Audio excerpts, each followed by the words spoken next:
And hey guys, welcome back to the channel. I want to talk to you really quick about Lyft's policy on rides. And if you are a rider or a driver, it's kind of important that you pay attention to this. So I just got this email in and it says, "Hi John, Lyft here. Friendly reminder that it is Lyft's policy to refrain from soliciting passengers and to take down your Lyft emblem from your vehicle dashboard when you are not driving with us. Failure to abide by these policies may lead to citations and fines as decided by the city of Chicago. Thanks for driving with Lyft." And I've noticed kind of a disturbing trend lately with a hustle that a lot of Lyft drivers are doing and a lot of Lyft drivers that are no longer Lyft drivers. Okay, so give you an example. Saturday night, there's a area downtown where a lot of people are rolling out of the bars at bar time and they're looking for Ubers and Lyfts. And it is not uncommon to find people that are driving that they know where the Ubers and Lyfts are kind of pulling up to pick people up coming out of the bars. They'll just go there and park, and people will be standing there with their phone waiting for a ride, and they'll say, "Oh, you taking a Lyft? How much are they charging you? I'll charge you this much less. And you could just pay me with Venmo or cash or whatever way." And a lot of times the customers are like, wow, because it's bar time. The prices are being surged. And people are like, they've had a few drinks. They're not as smart or wise as they typically are after having a few drinks. Or they're just like, I'll just risk it. I don't care. This guy doesn't look like a serial killer. I'll just ride with him. And that is not wise and very foolish. And here's the reasons why. Let's say it's just a dude trying to hustle and make some cash. And you're like, look, you're going the direction I want to go. You're going to take me and charge me less than what I have to pay for Uber or Lyft. I'll just roll with you. Well, if this driver is not actively driving for Uber or Lyft, you're dependent on his insurance if he was to have an accident or something was to go wrong. He might not even be insured. He might not have any coverage at all. And even if the accident wasn't, that driver's fault, somebody else runs into you, you could be, out of luck with getting any kind of financial assistance after something went wrong. And some people are like, risk it for the biscuit. I don't care. I have had fares before where the riders have offered me money in exchange rather than paying the fare.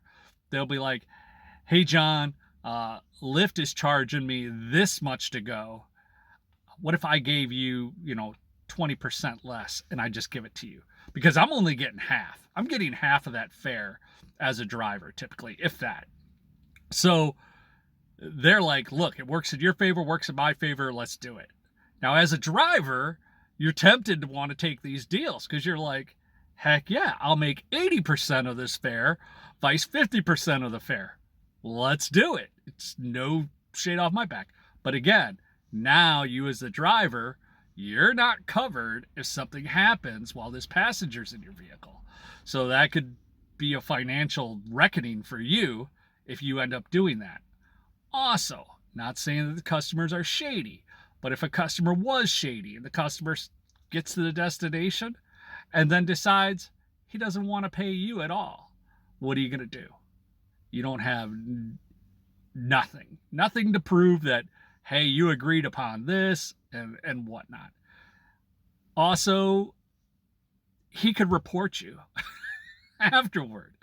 He could say, "Oh, I had a Lyft and this guy said pay me money or else I'm not going to take you." And then you're banned off that platform. So there's so many factors on reasons why you should not do this. And it's tempting because everybody wants to make more money. But my recommendation is just don't play with fire. Really don't. Because it's too many things could go wrong. I know there are drivers out there that will get solicited by passengers that are in town for a favorable amount of time, i.e., let's say there's a conference going all week and they know they got to catch an Uber or a Lyft every morning and every evening to go back and forth between this conference. I've quite often had proposals made to me saying, hey, John, what if I just pay you, $500, and that'll cover me for 5 trips in the morning, 5 trips in the evening, and that way I don't have to wait for an Uber or Lyft. You can just come pick me up first thing in the morning and take me to where I need to go and back and forth. And that's tempting to do as well, because you're like, those are guaranteed fares. Those are good customers that are going to be dependable, on time, got to be where they got to be. And it's very tempting to take those kind of deals. But again, you're not covered by insurance. And if you don't have your own commercial insurance, and then you're taking a huge risk. And so is that passenger. So some will say risk it for the biscuit. I don't care. I'm going to do it. I'm going to hustle because I'm being manipulated and scammed by these apps as it is. I'm going to get mine while I can. And if I get deactivated, I don't care. And, to each their own. I don't judge anybody for making a decision, but just as a public service announcement, I don't recommend you ever go off book. Hope you guys get some helpful information out of this. Make sure you like, subscribe, and we'll hit you on the next one.